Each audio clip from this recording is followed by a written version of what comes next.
Grind, grind, grind, grind. 8,512 days. Hey Phil, I'm incredibly honored to be sitting here tonight talking to you on your 50th birthday. First of all, congratulations and happy birthday to you.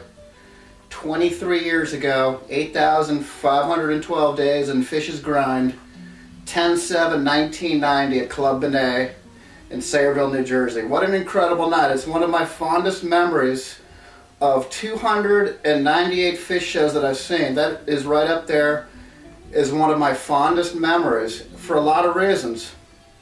It was incredible that night, coming from the night before on 10/6 in Portchester, where I had already seen Fish 30 or 40 or 50 times at that point. I loved Fish, and I loved the music, and I loved the people, and I had a connection with that music that I had never had with any music before. 10/6, I felt like I had an epiphany that night in Portchester. I felt like this is going to hit. This is going to be big. This is going to be a worldwide thing. This is going to be more than just a clique of hippies and freaks and heads and college people that are going to like this band, and this is going to be huge. And I just felt this communal gathering and this vibe, the spirit of the horde, really, if you will, starting in the parking lot and then into the show and out. It was the packed Capitol Theater, and my God, how magnificent has that remodel been? And it's nice to have that one of those venues with the glory that we can relive from those days in the early 90s. But nevertheless, it was just hilarious coming from that couple thousand people, whatever the Capitol Theater holds, and the very next night going to Club Benet, which was some mafia-run joint with a couple of guys in a tuxedo, and I bought the dinner ticket. I was the only one.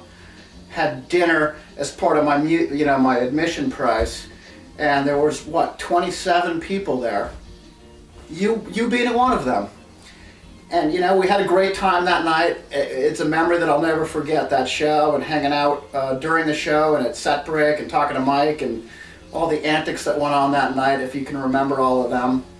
And I grabbed your number and I grabbed your name, and I was still in college at the time. And I said, gosh, I hope I bump into this guy again. What a great guy that was. And I'll never forget that fall, sometime in September or October maybe of that year, driving down to the Spectrum and looking forward to a run of Dead shows, and running down an aisle with a bunch of friends, just crazy Yahoo, looking forward to a Spirited Dead show, and feeling a tap on my shoulder. Hey Parker, how you doing? And I don't know how you did it, Big Phil, because I could recognize you in the Spectrum. I would have seen you're Big Phil, and you fill a room, and your spirit and your vibe. People know you and people gravitate towards you, but I just kind of slink through things, and the fact that you recognized me, I thought that was pretty cool. And then having the friendship that we formed nearly half your life ago, because I've known you now for 23 years, and here you are going 50, and it's been a great ride. I mean, we've had a lot of fun shows together, we've had a lot of fun times together.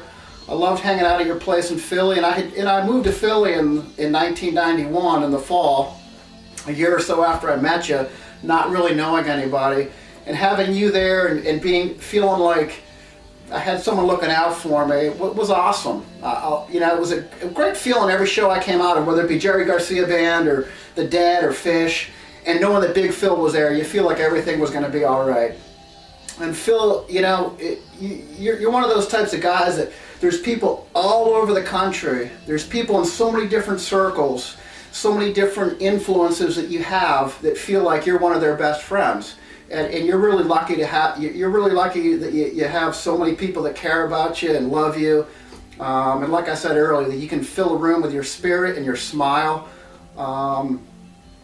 You're just a great friend that I've had, and I always love when the phone rings, and it feels kind of funny to be able to be sending you this birthday wish with sort of modern technology, with a video camera and an upload and stuff, because I know that I should probably chisel something out in stone with a tablet, because I know how anti-technology you are. I think you got a cell phone this last year, correct? Which is terrific. But anyway, Phil, happy birthday to you. You've introduced me to so many great people. You've introduced me to so much great music, whether it be Rack or Ween or, all the different bands. You're like, Park, you got to listen to the, whatever. It's funny that I say that you're anti-technology, because I think the first DAT tape that I listened to was sitting in your family room or living room or TV room or whatever the hell you called it. And you're like, let me play this. And, I think we were playing SimCity at the time, and you were building some megalopolis, and I was engaged in just watching this city being built before my eyes, which I thought was pretty cool.